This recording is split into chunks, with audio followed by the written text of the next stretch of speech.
Hi guys. So hello and welcome. And for those of you that are old enough to remember, I feel like when I'm doing this sort of thing, it's like Jack and Ori, where somebody sits there and tells a story. I've just want to say thank you right from the start for the backing that I've had so far with all of this, because it is a new venture for me and it is something that I want to do more of because I want to connect to people. So I'm doing everything that I can possibly think of, even pushing myself out of my comfort zone to raise my profile. And I will start doing more lives, and I will start doing more diverse things. And as I can get my numbers up, I truthfully believe that I can actually reach more people. The comments and the feedback I had from yesterday's video has just really encouraged me to do a lot more of this.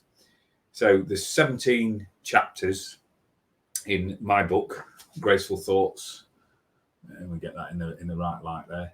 And what the idea behind it all was, as I said yesterday on yesterday's one, was about the book Aesop's Fables, where there's a story and then there's a moral to the story. So today's story is the Milliner, and I got the word from Spirit, and I also got the word by looking at one of the videos on YouTube where one of my favourite artists from the 70s, Art Garfunkel from the duo Simon and Garfunkel, was writing a piece about his life, and he called it about never truly having the right hat, which was basically the experiences that he'd had over the course of his lifetime, but never quite feeling like he fitted with certain things. So it was sort of part spirit and part of the words that were sort of brought into me from my thoughts when I was out with the dogs. So it was another one of those moments where I thought, well, I can put that somewhere, and this was part of the book, so it formed one of the chapters of the book. So I'll give you this, and again, like yesterday, I will look at any points raised with thoughts once I've read the passage that I wrote there. So the definition of the word milliner is somebody who makes hats. The first question that springs to mind is, how could I translate this knowledge into an article about well-being and mind management? To achieve insight into a subject, it is essential to look at the person's methodology and then consider what results could be achieved by using it. Personally, I look closely at what I'm trying to achieve, and I set out my intent, which is the desire to inspire. I hope that my words inspire thought or offer a different perspective. This may in turn lead to changing the course of one's life. My method is simple. I grab the dog's leads and take them for a long walk in nature. I give my active mind permission to wander wherever it likes, and I await the results like a kid waiting for his presents on Christmas morning. There are always surprises to be had. Like making a cake, if you put the ingredients in the right order, cook at the appropriate amount of time, and at the correct temperature, the vast majority of the time, you'll get a good cake. You might ask what we can learn from this analogy. If we apply a consistent methodology every time and it is successful, then use that every time, and the results will be the same. That, to me, is a recipe for success. My writing style's foundation is based on observation and intuition and consideration of my outer environment. I'm guided to write when the time is right. My friend Ian, Timothy, and I spend many hours discussing today's issues, mostly without our opinions being passed, forcing ourselves to accept them as they are. This is the power of flexible thinking and good mind training exercises. One discussion was focused on throwing a word out into the universal energies and seeing what comes back. This article is in a similar vein. While out walking with Spirit, they gave me the word milliner, and I asked for further guidance. To write as I do, there is a process. This involves thinking the word through and playing a word association game, and this went as follows. Milliner references hats. Hats are the plural of hat. Plurals are multiples of an object. Now, I was slightly confused. Let's examine this further. Multiple hats would mean many different occasions and many different outfits to wear them with. If I'm experiencing another event, I say, well, maybe I have to wear a different hat, and the fog begins to clear. The concept becomes more tangible. I started my research for this one by listing every job role I'd had since leaving school in 1988. I only had one plan when I left school, which was to join the army. This wish was granted, and I waited for an enlistment date, and I worked stacking supermarket shelves. Sometime after joining, I found it unsuitable and returned home, my career plans in tatters, and to be truthful, I've winged it ever since. With a heavy heart, I recently entered job role number 28, 32 years on. I find myself full circle working in a supermarket stacking shelves. To overcome the depressed state I found myself in, I have found that I have needed to employ the power of critical thinking. My friends, we were in unprecedented times. No doubt we see different opinions in the rights and wrongs of the situation. Ally against ally, tribe against tribe. Tons of conflicting views and opinions, all leading nowhere. I needed to withdraw my energies for a while and go within, ask questions and wait for guidance.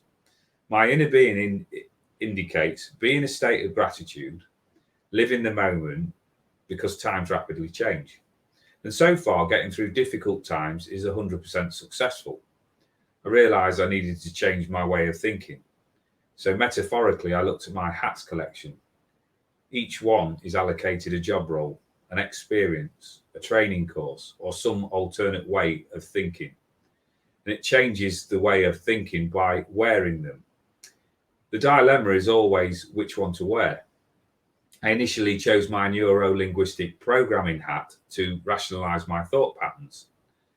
Next was my analytical hypnotherapist hat to remind my subconscious mind it is in charge. Remember, if you think the thought, then the view can be changed. Now is the time to examine my experiences to date. This meant seeing many hats, many different roles, and all are interchangeable. I realised I am in charge, but the saying action shapes destiny rings true here.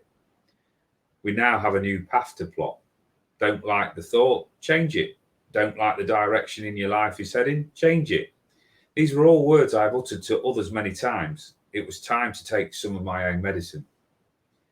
I feel it is essential to remain consistent with your thoughts and test them by the application. The message is simple. Overthink less and act more. I recently worked with a client who said I'm slipping back into old ways and not getting the results I previously attained. And I asked if he could pinpoint when the reversal started. Soon we found the point where the old and the stale thought patterns had returned. It's madness to expect good results by using a tired format. And rather than discouraging the client, I allowed him to flip through the limiting thought rather than considering it a problem.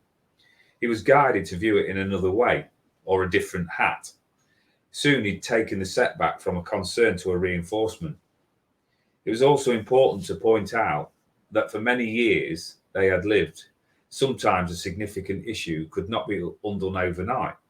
New ways of thinking require attention, persistence, and maintenance if they're to flourish. My guidance is to never give up. Get to know yourself. Observe negative thought patterns and notice what they yield, and little in my experience. Make appropriate, realistic changes to suit your circumstances. Take on board that you are the total of your whole life experience. Is there anything within that can be utilised to change the now moment? Don't be afraid to discard the stale thought patterns that don't work for you. Focus on the light and your light. Please remember, I'm always on hand to offer support to those who need it now, whether through guidance, readings, spiritual counselling. Please never suffer in silence. My final thoughts are these. Never be afraid to change your hats.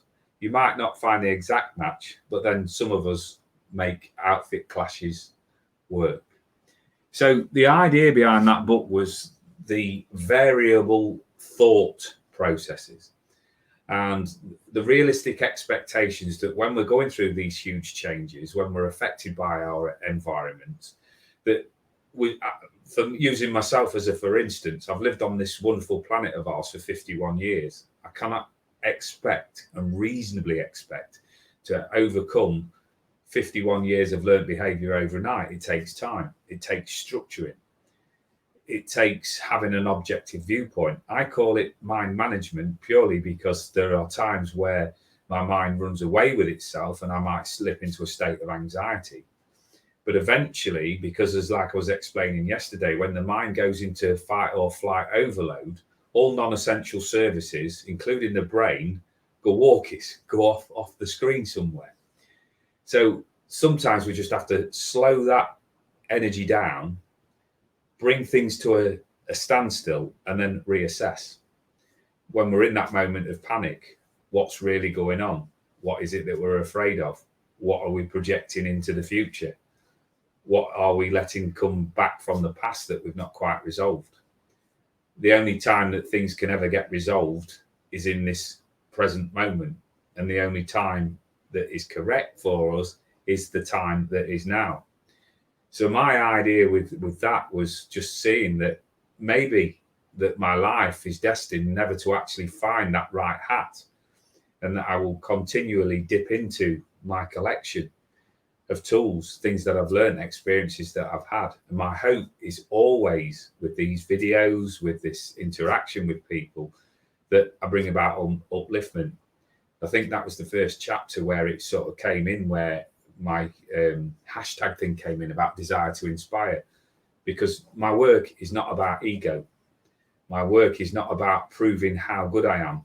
My work is about providing upliftment, healing, different avenues of thought.